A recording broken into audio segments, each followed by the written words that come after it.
Hello students, welcome back to new lecture.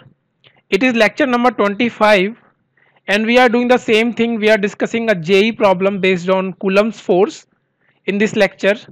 तो देखते हैं यहाँ पे हमारे पास दो सिचुएशन गिवन है, ठीक है। समझ लेते हैं क्या पूछा गया है और क्या दिया गया है, ठीक है ना। हमें तीन चार्जेस दिए गए हैं जिसमें ये साइड के दोनों चार्जेस की वैल्यू सेम है और यहाँ पे आप देख सकते हैं ग्रीन चार्ज मैंने ड्रॉ किया, इसकी वैल्यू पॉजिटिव क्यू है। ओके, नीचे आते हैं, नीचे देखिए यहाँ पे सेम सिचुएशन है लेकिन इस बार मिड चार्ज की जो वैल्यू है वो नेगेटिव है, ठीक है। पूछा गया है कि show that the middle charge will perform SHM.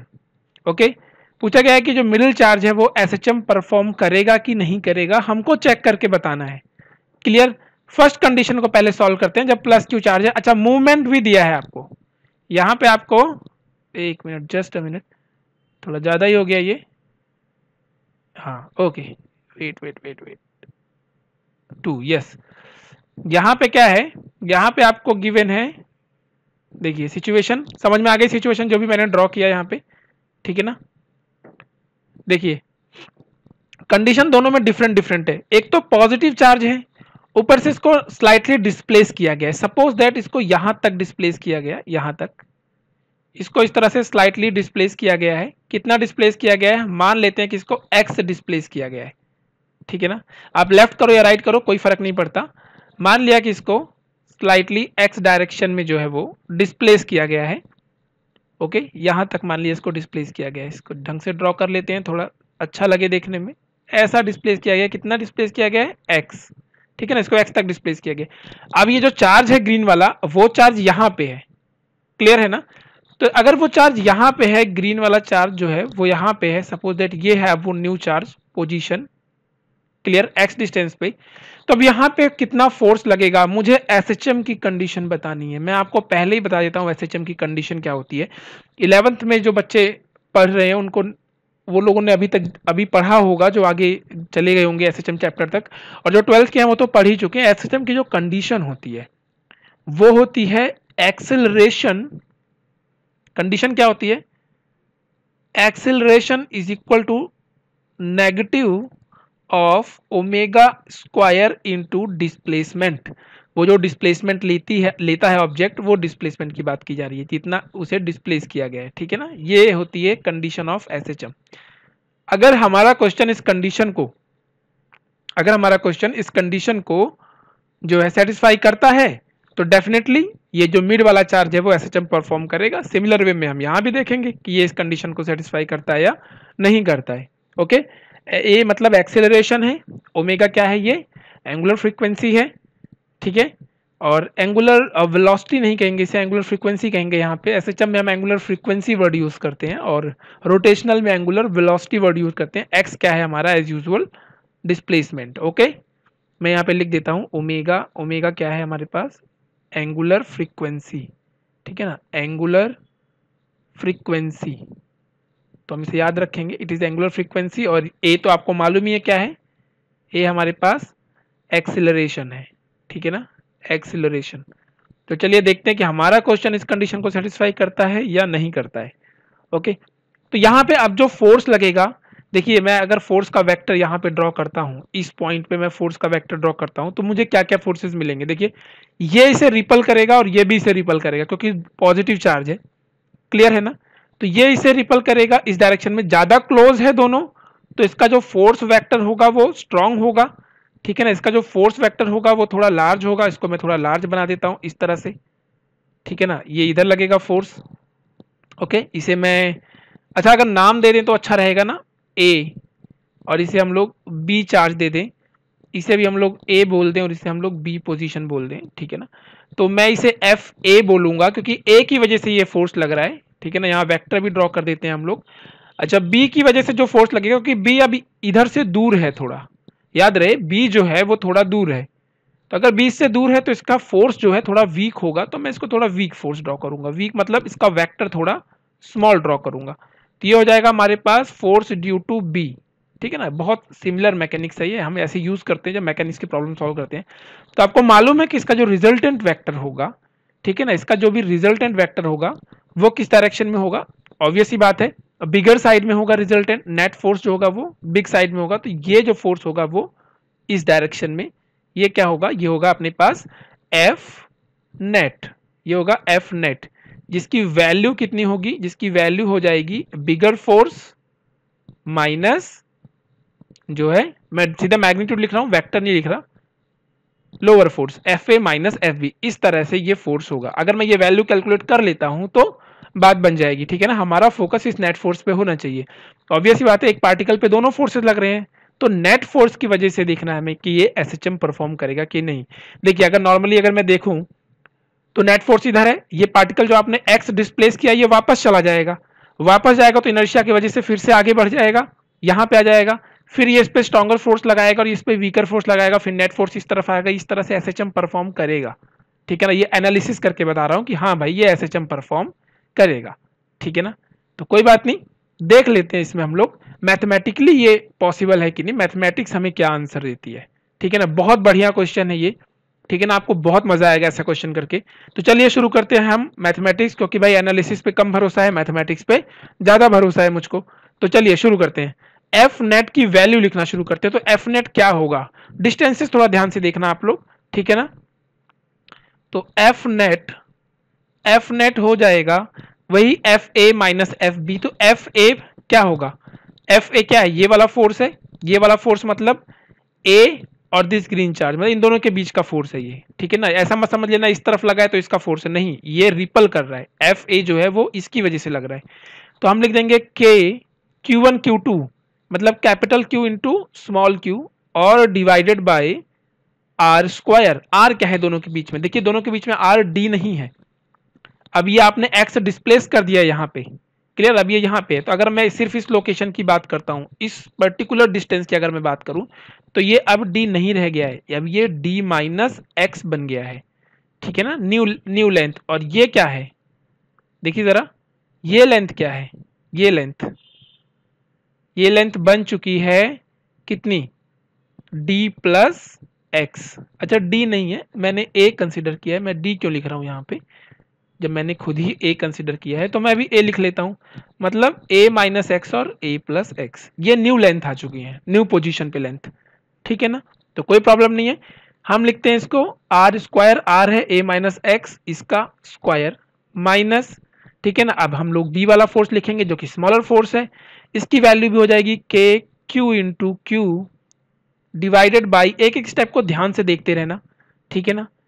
कितना आ जाएगा डिस्टेंस इसके बीच में, इसके बीच में डिस्टेंस है a प्लस एक्स स्क्वायर, ये एक्सप्रेशन आता है एफ नेट का। जरा इसे सॉल्व कर लेते हैं और देखते हैं, ठीक है ना। एक बात आप ये अच्छे से समझ लीजिए कि जो x है ये बहुत ज़्यादा नहीं होना चाहिए, डिस्प्लेसमेंट हमारा स्मॉल होना चाहिए। ऐसा नहीं हमने बहुत ज़्यादा डिस्प्लेस कर दिया, नहीं, डिस्प्लेसमेंट a के कंपैरिजन में बहुत स्मॉल होना चाहिए, ठीक है ना।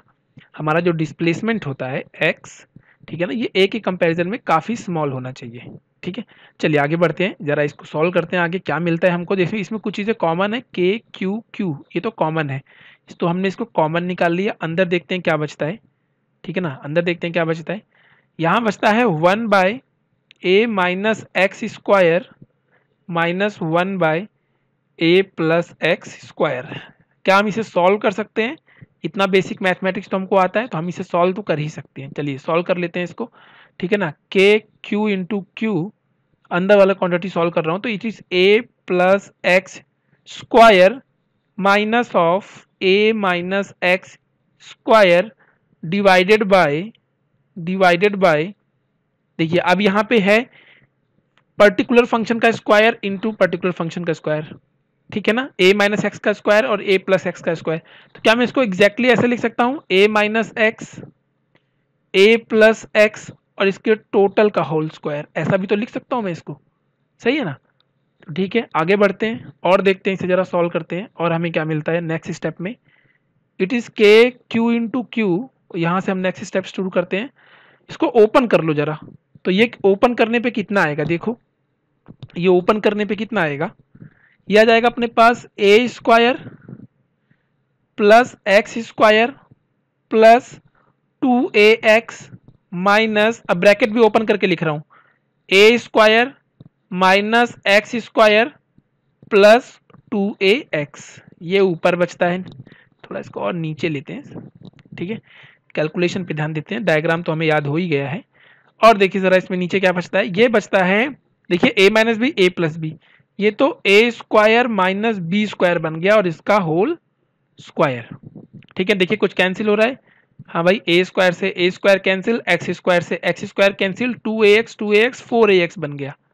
तो एफ नेट कितना आ गया अपने पास, के क्यू क्यू, और यहाँ कितना बचा, यहाँ बच गया अपने पास 4ax divided by a square minus B square का होल स्क्वायर। ये फंक्शन हमारे पास फाइनली बचता है, सॉल्व करके हमारे पास फाइनली ये फंक्शन आता है, ठीक है, दिस फंक्शन। ओके, क्या है ये फंक्शन, ये एफ नेट की वैल्यू है, ठीक है। इसमें x नजर आ रहा है, मतलब हम थोड़ा थोड़ा सा पहुंच रहे हैं अपने आंसर की तरफ, ठीक है ना, थोड़ा थोड़ा अपने आंसर की तरफ पहुंच रहे हैं। सॉरी, यहाँ थोड़ी सी मिस्टेक हो गई है, मैंने b लिख दिया है यहाँ पे, it is x A square minus X square, correct है ना। सेम वे में मैंने यहाँ भी b लिख दिया है, तो हम इसे भी करेक्ट कर लेते हैं, ए स्क्वायर माइनस एक्स स्क्वायर। अच्छा ओके फाइन। अच्छा ध्यान से देखिए, अगर मैंने बताया कि x बहुत ज़्यादा स्मॉल है a से, x जो है वो a से बहुत ज़्यादा स्मॉल है, तो अगर x a से बहुत ज़्यादा स्मॉल है तो इसका मतलब क्या हुआ, इसका मतलब ये हो गया कि अगर मैं x की वैल्यू अप्रॉक्सीमेटली 0 पुट करता हूँ, क्योंकि देखिए ये चीज़ें कैसे सॉल्व होती हैं मैं बताऊँ, ये बाइनोमियल थ्योरम होती है जिसमें हम लोग इसको एक्सपेंड करते हैं, ठीक है ना। इसमें एक्स स्क्वायर को कॉमन लेते हैं, ए स्क्वायर बाई एक्स स्क्वायर बचता है, ठीक है ना, फिर एक्स बहुत स्मॉल होता है, ठीक है ना, तो सिर्फ यहाँ पे ए स्क्वायर वैल्यू बचती है। तो इस तरह से अगर ये बहुत स्मॉल है तो इसको नेग्लेक्ट कर देंगे, 0 पुट कर देंगे, यानी एक्स को अप्रॉक्सीमेटली 0 पुट कर देंगे सॉल्यूशन पॉइंट ऑफ व्यू से, ओके, अप्रॉक्सीमेटली नॉट एग्जैक्टली, ये बात का ध्यान रखना आप लोग, ठीक है ना। चलिए आगे का सोल्यूशन इधर करते हैं, इस तरफ करते हैं आगे का सोल्यूशन, ताकि आपको थोड़ा क्लियर फील हो इसको। तो ये अपने पास आता है f net is equal to k q q 4, यहाँ लिख देता हूँ ए एक्स, इतना बच गया 4k/q/a(x), ठीक है ना। और अगर आप नीचे की बात करते हैं तो नीचे से x हट चुका है, यानी a स्क्वायर और उसका भी स्क्वायर है, x को 0 पुट किया तो ये a की पावर 4, ये वाले a से ये पावर कैंसिल, तो यहाँ थर्ड पावर बच गई। तो देखिए यहाँ पे एफ नेट कितना आ गया, एफ नेट आ चुका है 4q/q divided by a cube, ठीक है ना, यहाँ आ चुका है divided bye a cube into x, ऐसा आ गया अपने पास फोर्स। अगर हमारा फोर्स ऐसा आ गया तो एक्सेलरेशन क्या होगा, एक्सेलरेशन होगा net force divide by mass. भाई जो मास है, ये मान लिया कि इसका मास m है, ठीक है ना, कोई प्रॉब्लम थोड़ी ना है, मान लिया इसका मास जो है वो कितना है, m मास का ये पार्टिकल है, क्योंकि यही मूव कर रहा है, तो एफ नेट बाय एम, तो ये कितना आ जाएगा, देखिए acceleration f net by m, ठीक है। तो सॉल्व कर लेते हैं इसे। अच्छा एक बात और समझ लो कि एक्सेलरेशन कैसा होगा, रिस्टोरिंग नेचर का होगा। कैसा होगा ये एक्सेलरेशन, रिस्टोरिंग, ऑब्वियस सी बात है ना, आपने यहां रख दिया इसे तो ये वापस रिस्टोर हो रहा है अपनी पोजीशन को, ये आप यहां रखते हो तो ये वापस रिस्टोर होता है पोजीशन पे, तो ऐसे चम में ये रिस्टोरिंग है, और रिस्टोरिंग है तो इसका मतलब ये नेगेटिव साइन के साथ आता है, ये हो जाएगा -4k/q/q divided by m into x, ये सिचुएशन आ गई है हमारे पास, क्लियर। ए आर इतना आ चुका है। अब क्या ये जो सिचुएशन हमारे पास दिख रही है, क्या ये इक्वेशन इसको मैच करती है, हाँ भाई, ये -ω²x है और ये समथिंग इंटू एक्स है। अगर मैं कंपेयर करूं इस नंबर को तो क्या यही मेरा ω² है, मतलब माइनस को एक्सक्लूड कर दूं, अगर मैं, मेरा कहने का मतलब इस माइनस को मैं बाहर लिख दूं, इस वाले माइनस को अगर मैं बाहर लिख दूं इस तरह से, तो क्या यही नंबर मेरा ओमेगा है जो ये अंडर ब्रैकेट में है, क्लियर है ना, कंपेयर करके हमें मिल जाता है।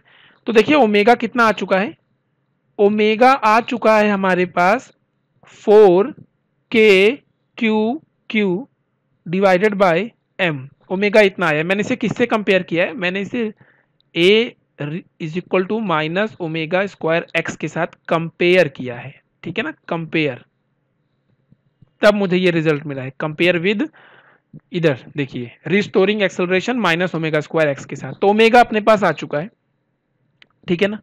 और भी कुछ रह गया क्या, डेफिनेट एक, अच्छा और भी कुछ रह गया है, a क्यूब नहीं लिखा मैंने यहाँ पे, है ना, करेक्ट है ना, a cube, m a cube ये आ चुका है अपने पास। क्लियर है? तो अगर ओमेगा इतना है, ओमेगा स्क्वायर है ना, तो ये ओमेगा स्क्वायर की वैल्यू है, करेक्ट है ना? तो इसके अकॉर्डिंग ओमेगा कितना होगा? ओमेगा हो जाएगा root of 4k q divided by m a cube. ये ओमेगा की वैल्यू आ गई। क्लियर? और टाइम पीरियड कितना होता है? Time period t is equal to होता है कितना? 2 पाई बाय ओमेगा। ठीक है ना? एसएचएम अगर आपने अच्छे से पढ़ा है तो 2 पाई बाय ओमेगा। इसका मतलब अगर मैं इसको 2 पाई बाय ओमेगा लिखता हूं तो ये कितना बन जाएगा? ये बन जाएगा t pi root by omega. लिखना है तो नीचे वाला ऊपर चला जाएगा, यानी एम ए क्यूब ऊपर आ जाएगा और ये फंक्शन जो है ऊपर वाला जो नंबर है वो नीचे आ जाएगा। इस तरह से टाइम पीरियड आ जाएगा। ठीक है ना? एक बार हमने क्या कैलकुलेट किया, एक बार हमने ओमेगा कैलकुलेट किया है, हमें दोनों ही कैलकुलेट करने हैं। और चूंकि ये इक्वेशन, ये स्टैंडर्ड इक्वेशन जो, ये इक्वेशन जो है इस स्टैंडर्ड इक्वेशन को मैच करती है, इसलिए हम कंफर्म हो चुके हैं कि मिडिल वाला जो पार्टिकल है वो एसएचएम करेगा। ओके, ये एसएचएम जो है डेफिनेटली करेगा। चलिए ठीक है, बहुत बढ़िया। तो आगे बढ़ते हैं हम लोग। टाइम पीरियड भी आ चुका है अपने पास, टाइम पीरियड की वैल्यू भी आपके पास, थोड़ा सॉल्व करके निकाल सकते हो इसको, कोई प्रॉब्लम वाली बात नहीं है। देखिए कैसे थोड़ा सा और भी सॉल्व कर सकते हो। तो टाइम पीरियड जो है ये कितना आ जाएगा? ये आ जाएगा अपने पास और 2 पाई ए, ठीक है ना? ए क्यूब में से मैंने ए बाहर निकाल लिया है और नीचे 4 में से मैंने 2 बाहर निकाल लिया है, करेक्ट है ना? नीचे वाले 4 में से मैंने 2 बाहर निकाल लिया, तो रूट में कितना बच गया? रूट में बचता है m इंटू ए, क्योंकि एक ए स्क्वायर का ए बाहर आ गया है और 4 का 2 बाहर आ गया है, तो यहाँ कितना? k q into Q. ये हमारे पास आंसर है। 2 से 2 कैंसिल, तो हम हमारा फाइनल आंसर पे पहुंच गए हैं। ठीक है ना? हमारे पास दो दो आंसर्स हैं, मैं दोनों की वैल्यू यहाँ लिख देता हूँ आपके सामने। ठीक है ना? दोनों की वैल्यू मैं यहाँ पे लिख देता हूँ। देखिए क्या क्या वैल्यूज हैं। सबसे पहले मैं टाइम पीरियड की वैल्यू लिख देता हूँ। टाइम पीरियड की जो वैल्यू है वो है, चाहे आप चाहें तो डायरेक्टली ऐसे लिख दें, आप चाहें तो ये वैल्यू लिखें। चलिए मैं ये वाली वैल्यू लिखता हूँ क्योंकि ये स्टैंडर्ड फॉर्मेट है, ऐसा लिखा जाता है। ठीक है ना? आंसर हमेशा इसी 2 पाई के फॉर्मेट में होता है। वो तो मैंने फर्दर ऐसे ही सॉल्व कर दिया, divided by 4k into Q. ये हमारे पास टाइम पीरियड आ चुका है। इसको हम लोग बॉक्स में बंद कर लेते हैं। ठीक है ना? क्योंकि ये हमारा फाइनल रिजल्ट है। और भी कुछ हमने कैलकुलेट किया है, वो है ओमेगा। कितना है वो? Root of 4k into q. ठीक है ना? 4k into q divided by m a cube, ये हमारा ओमेगा है। ठीक है ना? तो इसको भी हम लोग बॉक्स में बंद कर लेते हैं इस तरह से। ये दोनों स्टैंडर्ड रिजल्ट हमें मिल चुके हैं। हमें इसे याद नहीं करना है क्योंकि ये हमें याद भी नहीं रहेगा एग्जाम में। ऑब्वियस सी बात है, ये हमें भूल जाएगा। इसे याद नहीं करना है, हमें याद करना है कि हमने किस तरह से हम इस रिजल्ट को अचीव किए हैं, कैसे हम यहाँ तक पहुंचे हैं। ठीक है ना? इस प्रॉब्लम को सॉल्व करते करते। तो अगर सवाल ये है कि show that the middle charge will perform SHM, तो answer is yes, the middle charge will perform SHM. तो आंसर क्या है? आंसर है yes, yes. Okay, yes, middle charge will perform SHM. Middle charge जिसकी वैल्यू है plus q will perform SHM. Okay, तो ये तो तभी प्रूव हो गया था जब ये वाली इक्वेशन इसके साथ मैच हुई थी, ये तो तभी प्रूफ हो गया था। ठीक है ना? तो बहुत बढ़िया। ऐसे ही हम लोग सेकेंड इक्वेशन को भी सॉल्व करके देखेंगे कि क्या इस वाली सिचुएशन में भी ये मिडिल चार्ज एसएचएम परफॉर्म करेगा। लेकिन इस बार डिस्प्लेसमेंट की कंडीशन चेंज की गई है। मैं दिखाता हूं वो कंडीशन क्या है। वीडियो को पॉज करके आप लोग इसको पूरा नोट कर लो। ठीक है ना? और अच्छे से समझ लो। मैं इसे इरेज कर देता हूं, ठीक है, क्योंकि हमें अभी आगे ज़रूरत है, ठीक है ना, स्पेस की, जिसमें हम लोग सेकंड कंडीशन सॉल्व करेंगे। ठीक है ना? अब ये ओमेगा स्क्वायर एक्स वाली कंडीशन में यहाँ से हटा देता हूँ क्योंकि अब हमको समझ में आ गया है। ओके, तो ये सब मैं हटा देता हूँ और मैं ये कंडीशन भी हटा देता हूँ ऊपर से क्योंकि ये हम लोग पढ़ चुके हैं। हम सीधे नीचे वाली कंडीशन पे काम करेंगे। ओके, थोड़ा और नीचे। बहुत मज़ा आता है इसे रब करने में मुझे तो। बनी हुई चीज को बिगाड़ने में। ठीक है, तो आगे बढ़ते हैं हम लोग बच्चों, आते हैं अपने ओरिजिनल गोल पे। इसको थोड़ा सा मूव कर लेते हैं, थोड़ा सा हम लोग मूव कर लेते हैं। ठीक है, मूव, इसको थोड़ा यहां ले आए हम लोग। ठीक है ना, देखिए अब कंडीशन क्या है, बोल रहा है कि डिस्प्लेसमेंट अभी भी है। ठीक है ना, डिस्प्लेसमेंट अभी भी है, लेकिन इस बार वर्टिकल डिस्प्लेसमेंट दिया गया है इसको। इस बार इसको वर्टिकल डिस्प्लेसमेंट दिया गया है, इस बार इसको यहां समझो पहुंचा दिया गया। इस बार आपका जो चार्ज है वो कहां पहुंच गया, यहां पे पहुंच गया आपका चार्ज। मास m है, चार्ज वही है, लेकिन नेगेटिव चार्ज। याद रहे कि ये वैल्यू नेगेटिव चार्ज है। ठीक है ना, माइनस क्यू है ये चीज याद रहनी चाहिए आपको। ठीक है, अब देखिए कौन कौन से फोर्सेज हैं, क्या क्या फोर्सेज हैं हम समझ लेते हैं। ये ए क्या करेगा, इसको अट्रैक्ट करेगा क्योंकि अपोजिट नेचर के, इसको अपनी अपनी लाइन जॉइनिंग पर अट्रैक्ट कर लेगा। ठीक है ना, ये क्या करेगा, इसको अपनी लाइन जॉइनिंग पर अट्रैक्ट कर लेगा। तो एक काम करते हैं, इनके फोर्सेज बना लेते हैं। ठीक है ना, जब इसके ए जब अट्रैक्ट करेगा तो ए इसको इस तरह से अपनी तरफ अट्रैक्ट करेगा, ऐसा अपनी लाइन जॉइनिंग पे। और ये क्या करेगा, बी जो है, बी क्या करेगा, बी से अपनी लाइन जॉइनिंग पे इस तरह से अट्रैक्ट कर लेगा। अगर मैं फोर्सेस की बात करूं तो ये फोर्स ड्यू टू ए है, ठीक है, और ये फोर्स ड्यू टू बी है।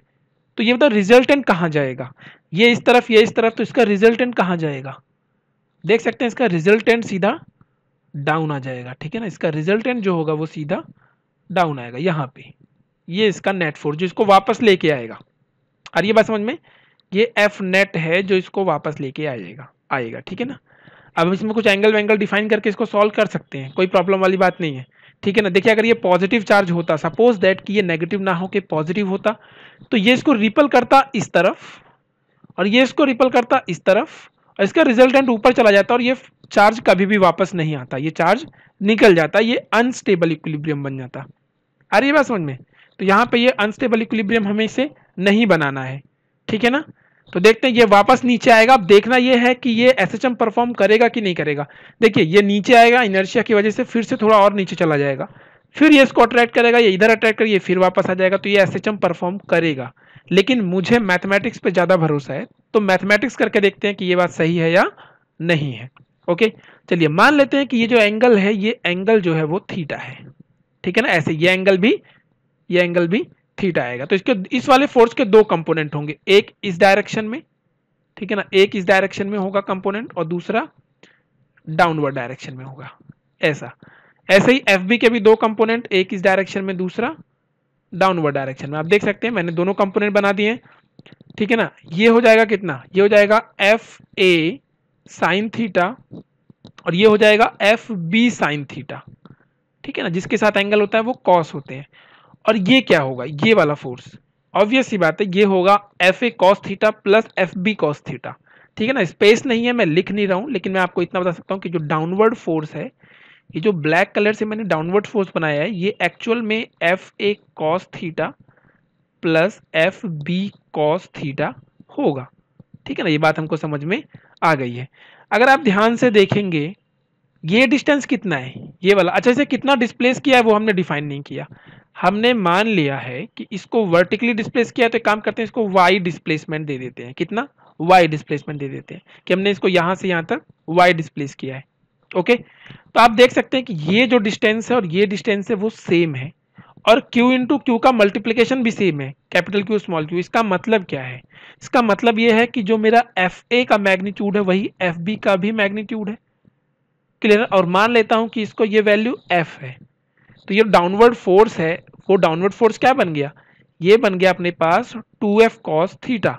ऐसा जस्ट जनरलाइज कर दिया है मैंने समझने के लिए। डाउनवर्ड फोर्स कितना बन गया, 2f cos थीटा, और ये कितना f sin थीटा, और ये f sin थीटा, दोनों अपोजिट हैं और सेम मैग्नीट्यूड के हैं, तो ये एक दूसरे को कैंसिल आउट कर देंगे। तो ये कभी भी जो है नेट फोर्स में नहीं आएंगे, इसकी वजह से कोई नेट फोर्स नहीं होगा। नेट फोर्स जो भी होगा ये वर्टिकल फोर्स की वजह से होगा। ठीक है ना, तो चलिए नेट फोर्स लिख लेते हैं और उनकी वैल्यूज लिख लेते हैं। ओके, तो ठीक है, एफ नेट कितना आएगा, एफ नेट जो कि हमें मालूम है डाउनवर्ड लग रहा है, ये बात हमें समझ लेनी है अभी कि अभी कितना है, वो है 2f cos थीटा। 2f कितना है, f है k q into q divided by r square. R कितना है, ये y है और ये a है, तो ये इसका r होगा। ऐसे आप यहां देखिए a है, ये y है, तो ये इसका r होगा। तो आर होगा कितना, तो आर होगा रूट ऑफ कितना होगा, root of a square plus y square का स्क्वायर, ठीक है ना। A square plus y square ये वाली डिस्टेंस होगी पाइथागोरस इक्वेशन से, ठीक है, और उसका भी स्क्वायर करना है, और साथ में कॉस थीटा भी है, ठीक है ना, साथ में ये वाला कॉस थीटा भी है। तो ये बन गया अपने पास 2f कॉस थीटा। अब इसे हमें सॉल्व करते जाना है और अगेन हमें टैली करवाना है, किसके साथ कंपेयर करना है, हमें कंपेयर करना है कि रीस्टोरिंग जो एक्सेलरेशन है माइनस ओमेगा स्क्वायर, इस बार मैं y लिख रहा हूं, y क्यों लिख रहा हूं, क्योंकि इस बार जो मेरा डिस्प्लेसमेंट है वो y डायरेक्शन है, मुझे इसके साथ कंपेयर करना है। अगर इसके साथ कंपेयर हो गया, एग्जैक्टली सेम फॉर्मेट में आ गया, तो इसका मतलब एसएचएम परफॉर्म करेगा, हेंस प्रूव्ड हो जाएगा, क्लियर है ना। और अगर ये एसएचएम परफॉर्म करेगा तो उसका टाइम पीरियड और एंगुलर फ्रीक्वेंसी कितनी होगी, ये क्वेश्चन पूछा जाता है अक्सर एग्जाम में, और ये बहुत कॉमन क्वेश्चन है, आपको हर बुक में मिल जाएगा, ठीक है ना।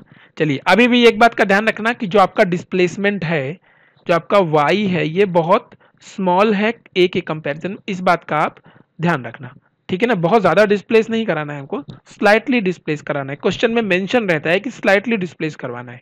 ओके चलिए सॉल्व करते हैं इसको। अरे कॉस थीटा की वैल्यू हम लिख सकते हैं क्या, कॉस थीटा की वैल्यू हम लिख सकते हैं यहाँ पे, देखिए अगर मैं इसे कंप्लीटली लिखता हूँ तो ये कितना हो जाएगा 2kq into q divided bye, इसका स्क्वायर कर दिया तो ये हो गया अपने पास A square plus y square, ठीक है, ये तो स्क्वायर करने पे सॉल्व हो गया। और कॉस थीटा इस ट्रायंगल से, कॉस थीटा कितना, इसको कंप्लीट कर लेते हैं हम, इसको इस तरह से कंप्लीट कर लिया हमने, इसको ऐसे ऐसे कंप्लीट कर लिया, ठीक है ना। कॉस थीटा कितना आ जाएगा, देखिए कॉस थीटा, ये थीटा है तो बेस ये बन गया, ठीक है ना, बेस कितना हो गया वाई, बेस हो गया अपने पास वाई डिवाइडेड बाय हाइपोटेन्यूज ये हो गया, इसकी वैल्यू अगेन कितनी, ए स्क्वायर प्लस वाई स्क्वायर का रूट। तो देखिए ये सॉल्व होकर एफ नेट कितना आया है, एफ नेट अपने पास आ गया है कितना, ये आ गया अपने पास 2kq इंटू वाई। देखिए वाई को मैंने जानबूझ के अलग लिखा है ताकि आपको थोड़ा फील हो कि हाँ हम धीरे धीरे इस फॉर्मेट तक पहुंच रहे हैं। और नीचे कितना आ जाएगा, नीचे एक ए स्क्वायर प्लस वाई स्क्वायर की पावर 3/2 आ जाएगा, ठीक है ना। हम जानते हैं कि y बहुत स्मॉल है तो मैं y को अप्रॉक्सीमेटली 0 पुट कर दूंगा यहाँ पे, ठीक है ना। तो ए स्क्वायर की पावर 3/2 कितना हो जाएगा, ये ए स्क्वायर की पावर 3/2, ठीक है ना, ए क्यूब हो जाएगा, ये क्लियर है ना। ये बन जाता है अपने पास 2 अप्रॉक्सीमेटली है ना, अब अप्रॉक्सीमेट आंसर आएगा तो क्योंकि हमने अप्रॉक्सीमेट कर दिया है, 2kq into q into y divided by a cube, ऐसा ब्रैकेट में लिख देता हूं क्योंकि मैंने y को अप्रॉक्सीमेटली 0 पुट कर दिया है यहाँ पे इस कंडीशन में, ठीक है ना, इस कंडीशन में। तो ये हमारे पास 2kq बाय ए क्यूब, ये आंसर आ गया है, करेक्ट है ना। अब चलिए अब हम रीस्टोरिंग एक्सेलरेशन होता है नेगेटिव ऑफ जो भी नेट फोर्स लगा है divided by mass of the particle जो मूव कर रहा है, it is minus of 2kq into y divide by a q. तो अगर मैं सिर्फ इतने वाले नंबर पे बात करूं, इस नंबर की बात करूं, तो क्या ये मैच कर रहा है इसके साथ, हाँ, इसका मतलब ये जो है क्या मैं इसी को ओमेगा मान सकता हूं, क्योंकि ये एकदम एग्जैक्टली इसकी तरह दिख रहा है। तो हमारे पास ओमेगा की वैल्यू आ चुकी है, ठीक है ना। ओमेगा की वैल्यू कितनी है, मैं डायरेक्टली दूसरे पेन से लिख देता हूं, ठीक है ना। देखिए ओमेगा का जो आंसर है आ चुका है वो है हमारे पास root of, actually omega square है ये, करेक्ट है ना, ये ओमेगा स्क्वायर है। तो ओमेगा कितना आ जाएगा, ओमेगा आ जाएगा root of 2kq divided by a q, ये अपने पास आ गया ओमेगा, क्लियर है ना। अच्छा एक चीज और गड़बड़ है ना, हाँ क्या गड़बड़ है, हमने मास नहीं लिखा भाई साहब यहाँ पे, मास एफ नेट बाई एम भी तो है, तो मास नहीं लिखा था, तो मतलब यहाँ पे हमारे पास यहाँ पे मास भी आ जाएगा, ठीक है ना। ये अपने पास ओमेगा आ गया, इसको बॉक्स में बंद कर लेते हैं, बहुत इंपॉर्टेंट चीज है, रिजल्ट हमें याद तो रहने वाला है नहीं, लेकिन कैसे पहुंचे इस रिजल्ट तक ये इंपॉर्टेंट है, और एग्जाम में यहाँ तक पहुंचना कोई बड़ी बात नहीं है, 2 मिनट लगता है। चलिए बहुत अच्छे टाइम पीरियड की बात कर लेते हैं। अगर मैं टाइम पीरियड लेके सॉल्व करता हूं तो टाइम पीरियड आ जाएगा 2 बाय ओमेगा, इसका मतलब इट इज 2 रूट ऑफ, नीचे वाला फंक्शन, नीचे वाला क्वांटिटी ऊपर चली जाएगी, मेरी आदत है बार बार फंक्शन बोलने की, फंक्शन नहीं बोला जाता इसको, ठीक है ना, function is a different thing, ठीक है ना, इस तरह से। तो चलिए आ गए हम लोग, टाइम पीरियड भी लिख लेते हैं यहाँ पे।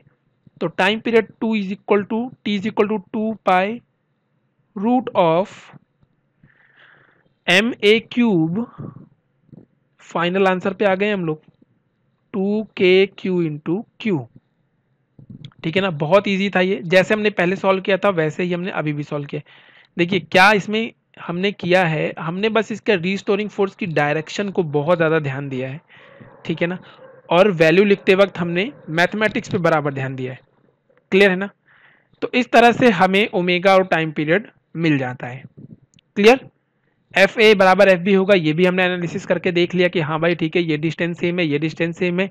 Q into small Q, Q into small Q, ये भी सही होगा, सेम आएगा। तो इसलिए हम कह सकते हैं कि ए जितना फोर्स लगाएगा उतना ही बी भी फोर्स लगाएगा। तो मैंने इसको एक जनरल फोर्स एफ कंसिडर कर लिया, ठीक है ना। अगर उतने ही अमाउंट का फोर्स लेफ्ट में लग रहा है और उतने अमाउंट का फोर्स राइट में लग रहा है तो न्यूटन सेकंड लॉ के अकॉर्डिंग दोनों एक दूसरे को कैंसिल आउट कर देंगे, एफ नेट जीरो हो जाएगा हॉरिजॉन्टल में, और वर्टिकल में दोनों एक दूसरे को सपोर्ट करेंगे और ये डबल फोर्स से नीचे आएगा। इसलिए मैंने नीचे की तरफ क्या किया, डबल फोर्स अप्लाई किया, 2F cos थीटा। बात समझ में आ गई ना। तो इस तरह से हमने इस प्रॉब्लम को सॉल्व किया है। तो अगर ये प्रॉब्लम आपको ईजी लगा, और कमेंट करके बताइए कि कितने लोगों को ये प्रॉब्लम नहीं कभी समझ में आया लेकिन अब समझ में आ गया, ठीक है ना।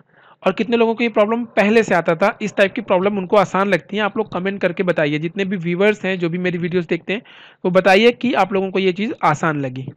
ओके, और जो भी किसी भी पॉइंट में किसी स्टेप में प्रॉब्लम है तो वो भी आप कमेंट में लिखिए, नहीं तो मुझे मालूम ही नहीं चलेगा, ठीक है ना, कि मुझे मेरी प्रेजेंटेशन में किस तरीके के चेंजेस करने हैं।